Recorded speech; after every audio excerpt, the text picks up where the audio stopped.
বৃষ্টি ভেজা মাটির সোদা গন্ধে কি সবসময় সুখ থাকে?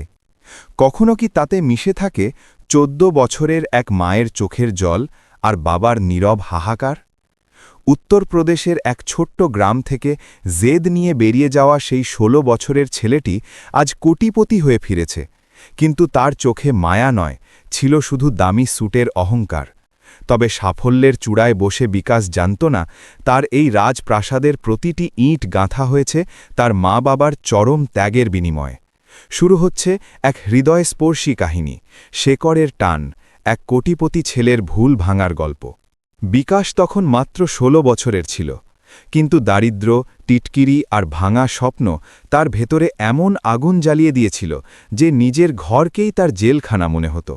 সেদিন যখন রামলাল রাগের মাথায় বলেছিলেন যে পড়াশোনা করা তাদের সাধ্যের বাইরে আর তাকে মাঠে কাজ করা উচিত, তখন বিকাশের চোখে জল নয় বরং জেদ ছিল। সে প্রথমবার তার বাবাকে সোজাসুজি জবাব দিয়েছিল যে একদিন সে এত বড় মানুষ হবে যে এই লোকগুলো তাকে চিনতেও পারবে না, এবং সেই রাতেই পিছন ফিরে না তাকিয়ে সে চলে গিয়েছিল। সরোজ সারা রাত দরজায় বসে তার অপেক্ষা করেছিল, প্রতিটি আওয়াজে দৌড়ে বাইরে যেত, কিন্তু সকাল হওয়া পর্যন্ত সে শুধু নিস্তব্ধতাই পেয়েছিল। শুরুর ২ বছর পর্যন্ত রামলাল আর সরোজ প্রতিটি হাট, প্রতিটি মেলা আর প্রতিটি বাসস্ট্যান্ডে তাকে খুঁজে বেরিয়েছিল। তারপর গ্রামবাসী বলতে শুরু করেছিল যে শহর কাউকে ছাড়ে না, কিন্তু এক মায়ের মন কখনো হার মানত না।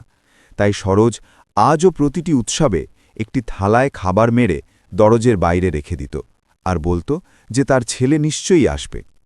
লোকে তাকে পাগল বলত, বাচ্চারা তাকে নিয়ে মজা করত, কিন্তু তার কিছু এসে যেত না, কারণ তার কাছে বিকাশ বেঁচে ছিল। সেই রাতে আকাশে বিজলি চমকাচ্ছিল, আর রামলালের অবস্থা হঠাৎ খারাপ হয়ে গিয়েছিল। ওষুধের টাকা ছিল না, ঘরে আনাজ পর্যন্ত ফুরিয়ে গিয়েছিল। সরোজ পুরনো বাক্স থেকে বিকাশের ছোটবেলার ছবি বের করল এবং সেটা বুকে জড়িয়ে ধরে কাঁদতে লাগল। তখনই দূরের রাস্তায় একটি কালো ঝকঝকে এসইউভি এসে থামল। পুরো গ্রামে হইচই পড়ে গেল, কারণ এমন গাড়ি সেখানে কখনো আসেনি। দরজা খুলল এবং একজন লম্বা, স্যুট-বুট পরা, দামি ঘড়ি হাতে মানুষ বাইরে নামল, যার পিছনে ৪ জন বডিগার্ড দাঁড়িয়েছিল। তার হাঁটার ভঙ্গিতে এমন এক দাপট ছিল যেন সে এই গ্রামের নয়, বরং অন্য কোনো জগৎ থেকে এসেছে। সে সরাসরি সেই কুঁড়ে ঘরের দিকে এগিয়ে গেল যেখানে সরোজ বসেছিল। সরোজ যখন তাকে দেখল, তখন তার হাত থেকে ছবিটা পড়ে গেল, কারণ সেই চেহারার মধ্যে সে তার ছেলের ঝলক দেখতে পেয়েছিল, কিন্তু তার চোখে সেই সারল্য ছিল না। সেখানে ছিল শুধু শীতল অহংকার। সে জুতো থেকে মাটি ঝাড়ল এবং নিজের লোককে বলল যে প্রথমে এই কুঁড়ে ঘরটা সরাও, কারণ সেখানে দাঁড়িয়েও থাকতে পারছে না।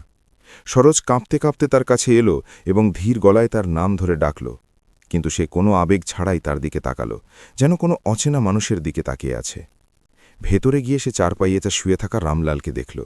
কিছুক্ষণ নীরব থাকার পর সে পকেট থেকে চেক বের করে তাদের উপর ছুঁড়ে মারল আর বলল যে ১ লক্ষ টাকায় তাদের ঋণ শোধ, এখন আর কোনো সম্পর্ক বাকি নেই।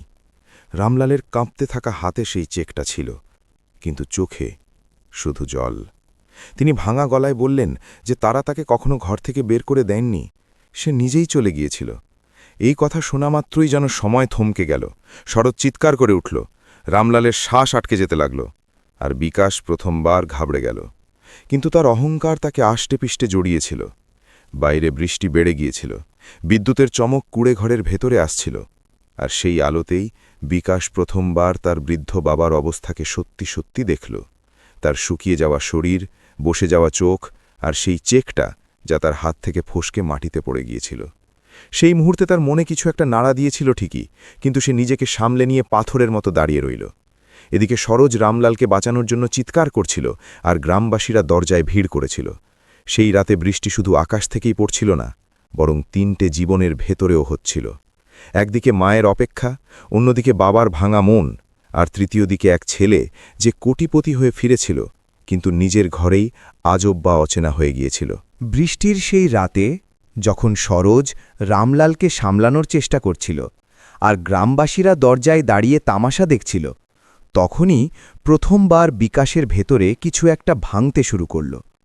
কিন্তু সে নিজের মুখে সেই কাঠিন্য বজায় রেখেছিল, কারণ গত ১৪ বছরে সে তার হৃদয়ের চারদিকে এত মোটা দেওয়াল তুলে দিয়েছিল যে কোনো অনুভূতি সহজে বাইরে আসতে পারত না। সে বাইরে বেরিয়ে নিজের এসইউভির পাশে দাঁড়িয়ে পড়ল। বৃষ্টির ফোঁটা তার দামি স্যুটের ওপর পড়ছিল, কিন্তু সেদিকে তার খেয়াল ছিল না, কারণ তার মাথায় হঠাৎ অতীতের দরজাগুলো খুলতে শুরু করেছিল এবং সে নিজেকে আবার সেই ১৬ বছরের ছেলে হিসেবে দেখতে পেল, যে এক রাতে ক্ষুধার্ত তৃষ্ণার্ত অবস্থায় বাড়ি থেকে পালিয়ে স্টেশনে পৌঁছেছিল। সেই রাতে তার কাছে না টিকিট ছিল না টাকা, আর যখন টিটি তাকে ধরে ধাক্কা দিয়েছিল তখন সে প্রথমবার বুঝেছিল যে ঘর ছাড়া যতটা সহজ মনে হয় ততটা হয় না।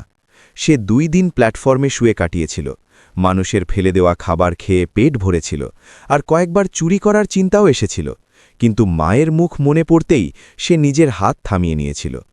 তৃতীয় দিন তার দেখা হয়েছিল শহরের এক চা বিক্রেতার সাথে, যে তাকে নিজের দোকানে কাজ দিয়েছিল। ভোর ৪টে ওঠা, সারাদিন বাসন ধোয়া আর রাতে দোকান বন্ধ হওয়ার পর মেঝেতে শুয়ে পড়া, এটাই তার জীবন হয়ে গিয়েছিল। কিন্তু সেই দোকানে প্রতিদিন আসা কলেজের ছেলেদের পড়তে দেখে তার ভেতরের আগুন আবার জ্বলে উঠেছিল, এবং সে ঠিক করেছিল যে যাই হয়ে যাক সে পড়বেই। সে রাতে স্ট্রিট লাইটের নিচে বসে পুরনো বই দিয়ে পড়াশোনা শুরু করল। অনেকবার না খেয়ে ঘুমিয়েছে, অনেকবার মার খেয়েছে, কিন্তু হার মানেনি, এবং ধীরে ধীরে সে ১০ম আর তারপর দ্বাদশ শ্রেণী পাশ করল। সেই সময় একদিন চায়ের দোকানে আসা এক বড় ব্যবসায়ী তাকে ইংরেজিতে কোনো গ্রাহকের সাথে কথা বলতে শুনে ফেললেন, এবং তার একাগ্রতা দেখে তাকে নিজের অফিসে ছোট একটা কাজ দিলেন। সেখান থেকেই তার জীবন বদলাতে শুরু করল। সে দিনে কাজ আর রাতে পড়াশোনা করে গ্র্যাজুয়েশন করল। তারপর সেই কোম্পানিতেই মেধা আর পরিশ্রমের জোরে পদোন্নতি পেতে থাকল। কয়েক বছর পর সে নিজের ছোট ব্যবসা শুরু করল, যা ধীরে ধীরে এত বড় হয়ে গেল যে আজ সে কোটি কোটি টাকার মালিক। কিন্তু এই পুরো যাত্রায় সে নিজের মনে এক বিষ পুষে রেখেছিল, যে তার বাবা মা তাকে কখনো বোঝেননি, কখনো থামাননি, কখনো খুঁজতে আসেননি। সে জানত না যে তার চলে যাওয়ার পর সরোজ আর রামলাল কত বছর তাকে খুঁজতে খুঁজতে কাটিয়েছিলেন, কতবার স্টেশনে চক্কর দিয়েছিলেন, কতবার অন্যের কাছ থেকে টাকা ধার করে শহর পর্যন্ত গিয়েছিলেন, আর প্রতিবার খালি হাতে ফিরেছিলেন। বৃষ্টিতে দাঁড়িয়ে থাকা বিকাশ এই সব কথা না জেনেই নিজেকে ঠিক মনে করছিল, কিন্তু তখনই কুঁড়ে ঘরের ভেতর থেকে সরোজের চিৎকার আবার শোনা গেল, আর তার পা নিজে থেকেই ভেতরের দিকে এগিয়ে গেল। সে দেখল যে রামলালের শ্বাস খুব দ্রুত চলছিল, আর তার মুখ নীল হয়ে আসছিল। গ্রামের কোনো লোক ডাক্তার ডাকতে যায়নি, কারণ সবার মনে হচ্ছিল যে এখন আর বাঁচা মুশকিল। সরোজ কাঁদতে কাঁদতে বিকাশের পায়ে লুটিয়ে পড়ল, এবং প্রথমবার সে তার ছেলের কাছে টাকা বা অহংকারের কথা নয়, বরং শুধু সাহায্যের ভিক্ষা চাইল। সে বলল যে তুই এত বড় মানুষ হয়ে গেছিস, তো নিজের বাবাকে বাঁচিয়ে নে, টাকা পরে নিয়ে নিস, রাগ পরে করিস, কিন্তু এখন ওকে হাসপাতালে নিয়ে চল। এটা শোনার সাথে সাথেই বিকাশের ভেতরে চেপে রাখা ছেলেটা প্রথমবার জেগে উঠল, এবং সে তক্ষুনি তার ড্রাইভারকে গাড়ি বের করতে বলল। বডিগার্ডরা রামলালকে তুলে গাড়িতে রাখল এবং পুরো গতিতে শহরের দিকে রওনা দিল। সারা রাস্তা সরোজ রামলালের হাত ধরে কাঁদতে থাকল, আর বিকাশ সামনে বসে জানলার বাইরে তাকিয়ে রইল। কিন্তু তার চোখে এখন অহংকারের জায়গায় ভয় ছিল, কারণ সে প্রথমবার উপলব্ধি করেছিল যে যদি তার বাবার কিছু হয়ে যায় তবে তার কোটি কোটি টাকাও তাকে শান্তি দিতে পারবে না। হাসপাতালে পৌঁছানো মাত্রই ডাক্তাররা রামলালকে আইসিইউতে নিয়ে নিলেন, আর সরোজকে বাইরে আটকে দেওয়া হলো। সেখানে বসেই সে ভগবানের কাছে প্রার্থনা করতে লাগল, আর মাঝে মাঝে বিকাশের দিকে তাকাচ্ছিল যেন সে কোনো স্বপ্ন যা ভেঙে যেতে পারে। ডাক্তার বাইরে এসে বললেন যে অবস্থা খুব আশঙ্কাজনক, কিন্তু সঠিক সময় নিয়ে আসায় আশা আছে। এটা শুনে সরোজ প্রথমবার স্বস্তির নিঃশ্বাস ফেলল, আর বিকাশের দিকে তাকাল, কিন্তু বিকাশের চোখে জল ছিল যা সে লুকানোর চেষ্টা করছিল। ঠিক সেই সময় ডাক্তার আরও একটা কথা বললেন, যা বিকাশের পায়ের তলার মাটি সরিয়ে দিল। ডাক্তার বললেন যে রুগী অনেক বছর ধরে ওষুধ খাচ্ছিলেন না, আর হৃদরোগটি পুরনো। যদি আগে চিকিৎসা হতো তবে অবস্থা এত খারাপ হতো না। এটা শুনে সরোজ ধীর গলায় বলল যে তাদের কাছে টাকা ছিল না, আর তারা অনেকবার গয়না বিক্রি করে চিকিৎসা করানোর চেষ্টা করেছিলেন, কিন্তু পুরো চিকিৎসা কখনো শেষ করতে পারেননি। এটা শুনে বিকাশের মাথায় হাতুড়ির মতো এক প্রশ্ন বাজতে লাগল, যে যদি এই লোকগুলো এতটাই গরিব ছিল তবে তারা তার কাছে সাহায্য কেন চাইল না? সে এত বছরে কখনো এটা জানার চেষ্টাই করেনি যে তার চলে যাওয়ার পর তার বাবা মায়ের সাথে কি হয়েছে। সেই সময় এক নার্স সরোজকে জল দিলেন এবং তাকে চিনে নিয়ে বললেন যে এটি সেই মহিলা যিনি প্রতি বছর হাসপাতালের বাইরে বসে কোনো বিকাশ নামের ছেলের সম্পর্কে খোঁজ নিতেন। এটা শোনা মাত্রই বিকাশের ভেতরে যেন কোনো দেওয়াল ভেঙে গেল, কারণ সে প্রথমবার জানতে পারল যে তার মা তাকে কখনো ভোলেননি, বরং প্রতি বছর সেই শহরে এসে তাকে খুঁজে বেরিয়েছেন। হাসপাতালের সেই ঠান্ডা করিডোরে বসে বিকাশ প্রথমবার নিজের থেকে পালাতে পারছিল না। তার সামনে আইসিইউর লাল বাল্ব জ্বলছিল, আর প্রতি সেকেন্ডে তাকে মনে করিয়ে দিচ্ছিল যে জীবনে সে যা কিছু অর্জন করেছে তা সব ওই একটি দরজার পিছনে শুয়ে থাকা মানুষটিকে ছাড়া অসম্পূর্ণ, যাকে সে এখন পর্যন্ত নিজের শত্রু ভেবে আসছিল। সরোজ কোনায় বসে চুপচাপ ভগবানের নাম নিচ্ছিল। তার শুকনো চোখে এখন আর জল ছিল না, বরং এক অদ্ভুত ভরসা ছিল যে তার ছেলে ফিরে এসেছে আর এখন সব ঠিক হয়ে যাবে। কিন্তু বিকাশের ভেতরে তুফান চলছিল, কারণ নার্সের কথা তার সব ধারণা ভেঙে দিয়েছিল। তার মনে পড়ল যে সে যখন প্রথমবার শহরে এসেছিল তখন অনেক রাত পর্যন্ত সে এটাই ভেবেছিল যে তার বাবা মা তাকে খোঁজার চেষ্টাও করেননি। সেই ভুল বোঝাবুঝি তাকে পাথর বানিয়ে দিয়েছিল এবং সে তার হৃদয়ের দরজা সারা জীবনের মতো বন্ধ করে দিয়েছিল। এখন সে বুঝতে পারছিল যে সত্য অন্য কিছু ছিল এবং সে 14 বছর ধরে একটা মিথ্যের সাথে বেঁচেছিল। তখনই ডাক্তার বাইরে এলেন এবং বললেন যে রোগীকে এখনও বিপদমুক্ত বলা যাবে না, তবে তার জ্ঞান ফিরেছে এবং তিনি কোনো এক বিকাশের নাম নিচ্ছেন। এটা শুনে সরোজ দৌড়ে ভেতরে যেতে লাগল, কিন্তু ডাক্তার বললেন যে মাত্র একজন যেতে পারে। সরোজ কোনো কিছু না ভেবে বিকাশের হাত ধরে তাকে ভেতরে পাঠিয়ে দিল, যেন সে তার ছেলেকে তার বাবার কাছে নয় বরং তার নিজের অতীতের কাছে পাঠিয়ে দিচ্ছে। আইসিইউয়ের ভেতরে যন্ত্রপাতির আওয়াজ আর ওষুধের গন্ধের মাঝে রামলাল দুর্বল হয়ে পড়েছিলেন। তার মুখ ফ্যাকাশে ছিল, কিন্তু চোখ খোলা ছিল, আর যেই তিনি বিকাশকে দেখলেন তার চোখ দিয়ে জল গড়িয়ে পড়ল। তিনি কথা বলতে পারছিলেন না, কিন্তু তার ঠোঁট নড়ছিল। বিকাশ তার কাছে গেল এবং প্রথমবার তার হাঁটু নিজে থেকেই নুয়ে পড়ল। সে তার বাবার হাত ধরল, যা বরফের মতো ঠান্ডা ছিল। রামলাল অনেক কষ্টে বললেন যে ব্যাটা যেন তাকে ক্ষমা করে দেয়। তারা কখনো তাকে ঘর থেকে বের করে দেননি। তারা তো নিজেদের দারিদ্র আর রাগের কাছে হেরে গিয়েছিলেন আর তাকে আটকাতে পারেননি। এটা শোনা মাত্রই বিকাশের ভেতরে বহু বছর ধরে জমে থাকা রাগ গলতে শুরু করল এবং তার চোখ দিয়ে অশ্রু ঝরতে লাগল। সে প্রথমবার তার বাবার সামনে মাথা নত করে দিল এবং বলল যে ভুল তার ছিল, যে সত্যি না জেনে তাদের দোষী মনে করেছিল। তখনই রামলাল ইশারায় সরোজকে ডাকার কথা বললেন, আর যখন সরোজ ভেতরে এলো তখন তিনি কাঁপতে থাকা হাতে ইশারা করলেন যে বিছানার নিচে রাখা পুরনো থলেটা বের করো। সরোজ থলেটা বের করল, যার মধ্যে কিছু কাগজ আর একটা পুরনো ডায়েরি ছিল। রামলাল ডায়েরিটা বিকাশকে দিলেন এবং বললেন যে এটা তিনি তার চলে যাওয়ার পর লিখেছিলেন। বিকাশ যখন ডায়েরিটা খুলল তখন তাতে প্রতিদিনের উল্লেখ ছিল। প্রতিটি পাতায় একটাই কথা লেখা ছিল যে আজও বিকাশকে পাওয়া গেল না, আজও স্টেশনে গেলাম, আজও বাসস্ট্যান্ড দেখলাম, আজও কেউ বলল যে শহরে খোঁজ করো। আর প্রতিটি পাতার শেষে একটাই বাক্য ছিল যে আমার ছেলে নিশ্চয়ই ফিরবে।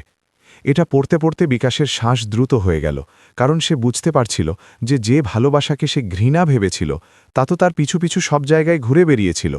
ডায়েরির শেষ পাতায় আরও একটি কথা লেখা ছিল যা তাকে পুরোপুরি ভেঙে দিল।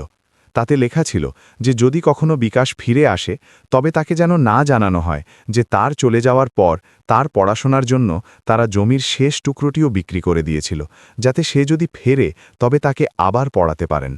এটা পড়তেই বিকাশের হাত কাঁপতে লাগল, কারণ তার মনে পড়ল যে তার ব্যবসার শুরুর দিনগুলোতে যে জমির ওপর সে তার প্রথম গোডাউন বানিয়েছিল সেই জমিটি সে ওই গ্রামেরই এক লোকের কাছ থেকে কিনেছিল।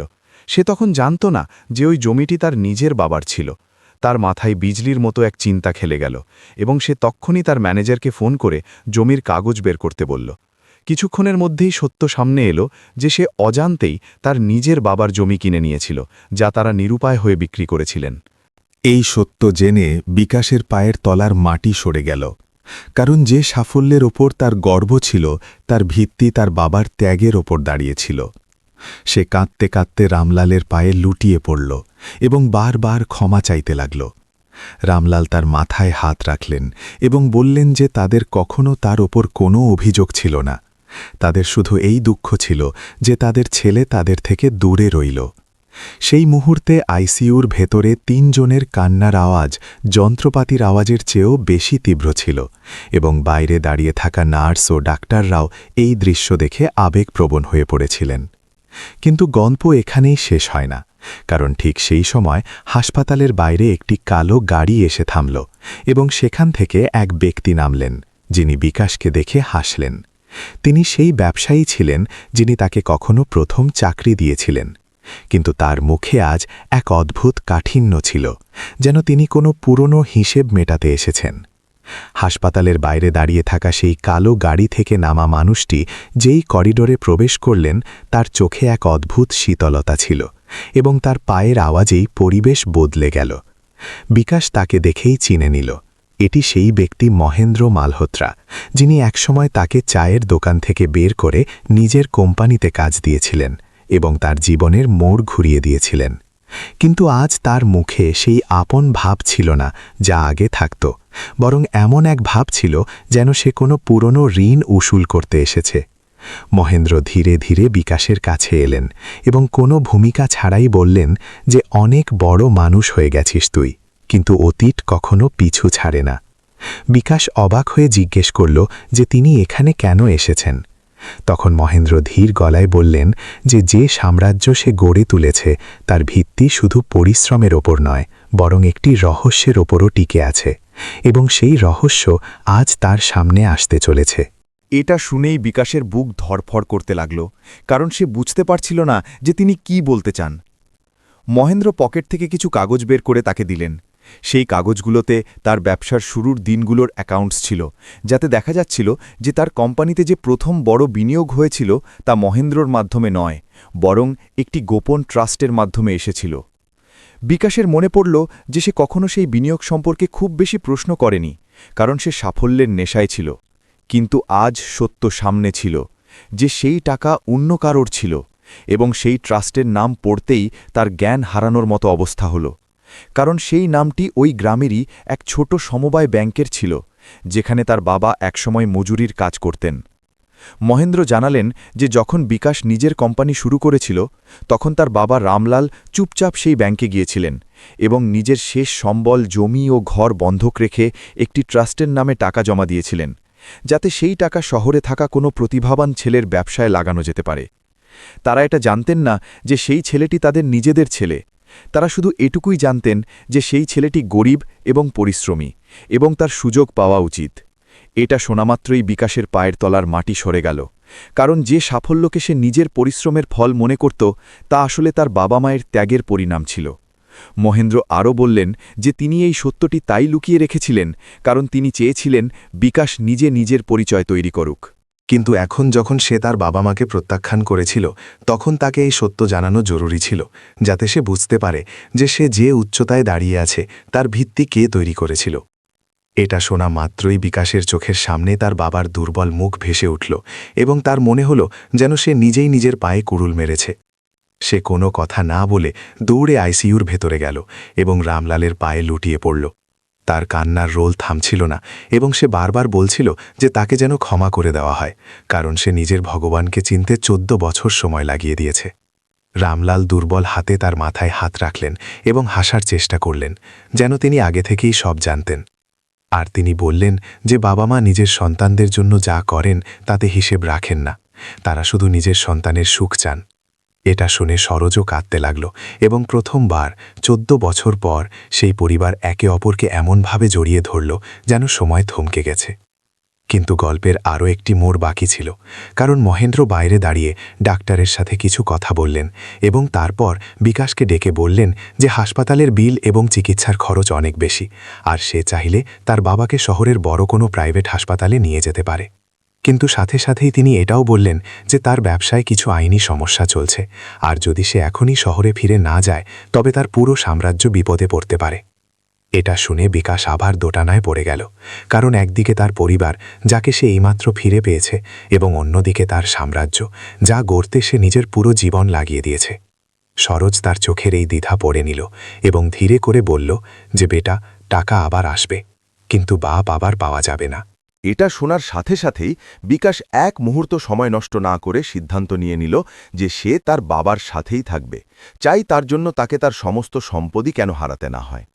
ঠিক সেই মুহূর্তে সে তার ম্যানেজারকে ফোন করে কোম্পানির সব দায়িত্ব অন্য ডিরেক্টরদের হাতে সঁপে দিল এবং নিজে হাসপাতালে থাকার সিদ্ধান্ত নিল। এটা দেখে মহেন্দ্রর মুখে প্রথমবার হাসি ফুটল, কারণ এটাই ছিল সেই পরীক্ষা যা তিনি নিতে চেয়েছিলেন। তাকে এটা দেখতে হয়েছিল যে বিকাশের কাছে টাকা বড় না পরিবার, এবং আজ বিকাশ প্রথমবার সঠিক নির্বাচন করেছিল। কিছুদিন চিকিৎসার পর যখন ডাক্তার বললেন যে রামলাল এখন বিপদমুক্ত এবং ধীরে ধীরে সুস্থ হয়ে উঠবেন, তখন বিকাশ প্রথম সিদ্ধান্ত এটাই নিল যে সে তার বাবা মাকে নিয়ে সেই গ্রাম বড়োয়া খেরাতেই ফিরে যাবে, যেখান থেকে সে একদিন রাগের মাথায় বেরিয়েছিল। কিন্তু এবার সে ছেলে হয়ে ফিরতে চেয়েছিল, কোটিপতি হয়ে নয়। সে শহরের বড় হাসপাতালের পুরো বিল মিটিয়ে দিল, তার বাবার জন্য ওষুধ আর সেবার ব্যবস্থা করল, এবং তারপর নিজের দামি এসইউভিতে বাবা মাকে বসিয়ে গ্রামের দিকে রওনা দিল। সারা রাস্তা সরোজ তার ছেলের দিকে তাকিয়ে রইল, যেন তার ভয় হচ্ছে যে এই স্বপ্নটা না ভেঙে যায়। এবং রামলাল চুপচাপ জানলা দিয়ে বাইরে ক্ষেতগুলোর দিকে তাকিয়ে রইলেন। তার মুখে এক অদ্ভুত শান্তি ছিল, যেন তার এখন আর কোনো অভিযোগ নেই। গাড়ি যখন গ্রামের বাইরে পৌঁছালো, তখন সেই কাঁচা রাস্তা, সেই ভাঙা গলি আর সেই লোকগুলোই দাঁড়িয়েছিল যারা একসময় সরোজকে পাগল বলেছিল, কিন্তু এবার তাদের মুখে অবাক হবার ছাপ ছিল, কারণ যে ছেলেকে তারা হারিয়ে গেছে বলে জানত, সে আজ তার বাবা মায়ের সাথে ফিরে এসেছে।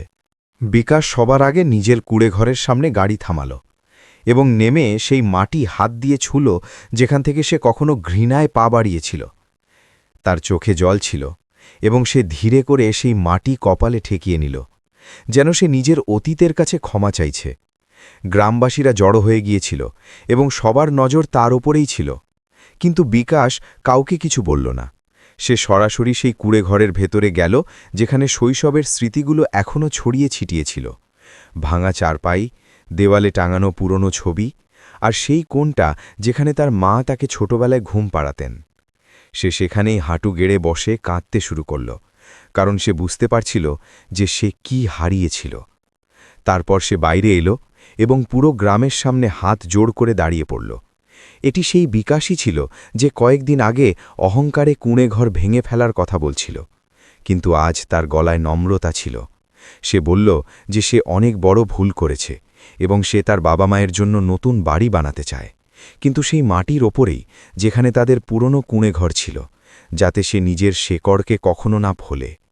গ্রামবাসীরা বিশ্বাস করতে পারছিল না যে এত বড় মানুষ তাদের সামনে মাথা নত করে দাঁড়িয়ে আছে।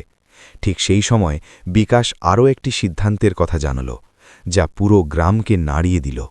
সে বলল যে যে জমির ওপর সে শহরে নিজের প্রথম গোডাউন বানিয়েছিল, সেই জমিটি তার বাবার ছিল, যা তিনি বাধ্য হয়ে বিক্রি করেছিলেন, এবং এখন সে সেই জমির বদলে গ্রামে একটি স্কুল আর একটি হাসপাতাল তৈরি করাবে, যাতে এই গ্রামের কোনো শিশু টাকার অভাবে পড়াশোনা থেকে বঞ্চিত না হয় আর কোনো বাবা চিকিৎসার অভাবে মারা না যান। এটা শোনা মাত্রই সরোজ কেঁদে ফেলল, আর রামলালের চোখ দিয়েও জল গড়িয়ে পড়ল, কারণ তারা কখনো স্বপ্নেও ভাবেননি যে তাদের ছেলে এত বড় কাজ করবে। গ্রামের লোক যারা একসময় তাদের টিটকিরি দিত, তারা আজ তাদের পায়ে পড়ে ক্ষমা চাইতে লাগল। কয়েকদিনের মধ্যেই বিকাশ কাজ শুরু করিয়ে দিল। কুঁড়েঘরের জায়গায় একটি ছোট কিন্তু মজবুত বাড়ি তৈরি হতে শুরু হলো, স্কুলের ভিত্তিপ্রস্তর স্থাপন করা হলো এবং হাসপাতালের জন্য জমি ঠিক হয়ে গেল। কিন্তু এর মধ্যেই এমন একটি মোড় এলো যা সবাইকে চমকে দিল, কারণ শহর থেকে খবর এলো যে বিকাশের কোম্পানিতে তার পার্টনাররা তাকে ধোঁকা দিয়ে সব নিয়ন্ত্রণ নিজের হাতে নিয়ে নিয়েছে, এবং যদি সে এখনই শহরে না যায় তবে তার সমস্ত সম্পদ চলে যাবে। এটা শুনে গ্রামের লোক ঘাবড়ে গেল এবং সরোজও ভয়ে জিজ্ঞেস করল যে এখন কি হবে। কিন্তু এবার বিকাশের মুখে কোনো ভয় ছিল না। সে হেসে বলল যে যদি সম্পদ চলেও যায় তাতে কি হয়েছে, সে 14 বছর পর তার বাবা মাকে ফিরে পেয়েছে, এবং এটা যে কোনো সম্পদের চেয়ে বড়। এটা শোনা মাত্রই রামলাল প্রথমবার সশব্দে হাসার চেষ্টা করলেন এবং বললেন যে আজ তার ছেলে সত্যি সত্যি কোটিপতি হয়েছে, কারণ যার কাছে বাবা মায়ের আশীর্বাদ থাকে সে কখনো গরিব হয় না। সেই বিকেলে যখন স্কুলের ভিত্তিপ্রস্তর স্থাপন করা হচ্ছিল, তখন পুরো গ্রাম মিলে প্রথমবার সরোজ আর রামলালকে সম্মান জানাল এবং বিকাশকে আশীর্বাদ করল। কিন্তু গল্পের সবচেয়ে বড় আবেগঘন মুহূর্ত তখন এলো যখন স্কুলের গেটে নাম লেখা হল রামলাল সরোজ বিদ্যামন্দির, আর হাসপাতালের নাম রাখা হল মা কা আশীর্বাদ চিকিৎসালয়। স্কুল আর হাসপাতালের নির্মাণ দ্রুত গতিতে চলছিল, আর পুরো গ্রামের পরিবেশ বদলে গিয়েছিল। যেখানে কখনো দারিদ্র্য আর টিটকিরি শোনা যেত, সেখানে এখন আশা আর আশীর্বাদের আওয়াজ শোনা যেত। কিন্তু জীবনের গল্প শুধু সুখ দিয়ে তৈরি হয় না, তাতে এমন কিছু মোড়ও আসে যা মানুষকে পুরোপুরি বদলে দেয়। এক সকালে যখন সূর্যের প্রথম আলো খেতে পড়ছিল, বিকাশ তার বাবার সাথে ঘরের বাইরে বসে চা খাচ্ছিল, আর সরোজ রান্নাঘরে রুটি বানাচ্ছিল। তখনই হঠাৎ রামলালের শরীর আবার খারাপ হতে শুরু করল। এবার তার শ্বাস আগের চেয়েও বেশি দ্রুত চলছিল এবং তার মুখে যন্ত্রণার ছাপ স্পষ্ট দেখা যাচ্ছিল। বিকাশ তখনই তাকে গাড়িতে বসিয়ে হাসপাতালে নিয়ে যেতে লাগল। কিন্তু গ্রাম থেকে শহরের রাস্তা অনেক লম্বা ছিল, আর রামলালের হাত তার হাতের মধ্যে ধীরে ধীরে আলগা হয়ে আসছিল। রাস্তায় রামলাল অতি কষ্টে চোখ খুলে বিকাশকে দেখল। তার চোখে এখন কোনো যন্ত্রণা ছিল না, বরং এক অদ্ভুত শান্তি ছিল। তিনি ধীর গলায় বললেন যে ব্যাটা তাকে কোথাও নিয়ে যাওয়ার দরকার নেই, তার সময় ফুরিয়ে এসেছে এবং তার এই নিয়ে কোনো দুঃখ নেই, কারণ সে তার ছেলেকে ঘিরে পেয়েছে। বিকাশ কাঁদতে কাঁদতে বলতে থাকল যে সে তাকে কিছু হতে দেবে না, সে বিশ্বের সবচেয়ে বড় ডাক্তারকে ডেকে আনতে পারে। কিন্তু রামলাল তার হাত চেপে ধরে বললেন যে জীবনে টাকা সব কিছু নয়, এবং আজ সে এটা বুঝতে পেরেছে, এটাই তার সবচেয়ে বড় জয়। তিনি সরোজকেও পাশে ডাকলেন এবং তার হাত বিকাশের হাতের ওপর রেখে দিলেন, যেন তিনি নিজের পরিবারকে একটি সুতোয় বেঁধে দিচ্ছেন। তার শেষ ইচ্ছে ছিল যে স্কুলের উদ্বোধন যেন তার নামে নয়, বরং গ্রামের সেই প্রথম শিশুর হাত দিয়ে করানো হয় যে গরিব এবং পড়তে চায়, যাতে এই জায়গাটি সবসময় সেবার প্রতীক হয়ে থাকে। এই কথা বলে তিনি এক দীর্ঘশ্বাস নিলেন এবং তার চোখ চিরতরের মতো বন্ধ হয়ে গেল। সেই মুহূর্তে বিকাশের ভেতরে যেন সব কিছু ভেঙে চুরমার হয়ে গেল। সে তার বাবাকে বুকে জড়িয়ে ধরল এবং ফুঁপিয়ে ফুঁপিয়ে কাঁদতে লাগল। সরোজের চিৎকার পুরো মাঠে প্রতিধ্বনিত হল এবং পুরো গ্রাম সেই বাড়ির বাইরে জড়ো হল। রামলালের শেষ যাত্রা পুরো গ্রাম মিলে সম্পন্ন করল। কেউ ধনী দরিদ্র ছিল না, সবাই এক ছিল, কারণ তারা শুধু একজন মানুষকে নয়, বরং একজন বাবাকে হারিয়েছিল, যিনি কিছু না বলেই নিজের ছেলের জন্য সব কিছু বিসর্জন দিয়েছিলেন। কিছুদিন পর স্কুল আর হাসপাতাল তৈরি হয়ে গেল এবং উদ্বোধনের দিন এলো। পুরো গ্রামে উৎসবের মতো পরিবেশ ছিল, কিন্তু বিকাশের মুখে হাসির সাথে এক গভীর বিষাদও ছিল, কারণ সে জানত যে আজ তার বাবা থাকলে কত খুশি হতেন। সে তার বাবার শেষ ইচ্ছা পূরণ করে গ্রামের এক গরিব মজুরের ছেলেকে ডাকল এবং তারই হাত দিয়ে ফিতে কাটাল। যখন সেই শিশুটি কাঁপতে থাকা হাতে ফিতে কাটল, তখন করতালিতে চারিদিক মুখরিত হল এবং সরোজের চোখ থেকে জল গড়িয়ে পড়ল। কিন্তু এবার এই জল দুঃখের নয়, বরং গর্বের ছিল। সেই মঞ্চে দাঁড়িয়ে বিকাশ পুরো গ্রামের সামনে আরও একটি সিদ্ধান্ত শোনাল। সে বলল যে সে আর শহরে ফিরবে না, সে এখানেই থাকবে এবং এই গ্রামকে এতটা শক্তিশালী বানাবে যাতে কোনো শিশু নিজের স্বপ্নকে দারিদ্র্যের কারণে ছেড়ে পালিয়ে যেতে বাধ্য না হয়। সে এটাও বলল যে সে প্রতি বছর তার বাবার স্মৃতিতে সেই শিশুদের পড়াশোনার খরচ বহন করবে যাদের কাছে টাকা নেই, যাতে অন্য কোনো বিকাশ নিজের বাড়ি থেকে রাগ করে চলে না যায়। সময়ের সাথে সাথে স্কুলে বাচ্চারা পড়তে লাগল, হাসপাতালে মানুষের চিকিৎসা হতে লাগল, আর বড়োয়া খেরার নাম আশেপাশের গ্রামগুলোতে এক উদাহরণ হয়ে গেল। সরোজ এখন প্রতিদিন সকালে স্কুলের গেটে বসত এবং বাচ্চাদের ভেতরে যেতে দেখত। তার মুখে এক প্রশান্তি ছিল, কারণ তার ছেলে এখন শুধু তার নয়, বরং পুরো গ্রামের হয়ে গিয়েছিল। গল্পের সবচেয়ে বড় মোড় তখন সামনে এলো যখন মহেন্দ্র মালহোত্রা আরও একবার গ্রামে এলো এবং সে বিকাশকে একটি ফাইল দিল, যাতে লেখা ছিল যে তার কোম্পানি এখনও তার নামেই আছে, কারণ তার পার্টনাররা ধোঁকা দেওয়ার চেষ্টা করেছিল ঠিকই, কিন্তু মহেন্দ্র আইনি লড়াই লড়ে সব কিছু ফিরিয়ে এনেছেন। মহেন্দ্র হেসে বললেন যে তিনি এই সব তাই করেছিলেন কারণ তিনি জানতেন যে আসল সাফল্য সেটাই।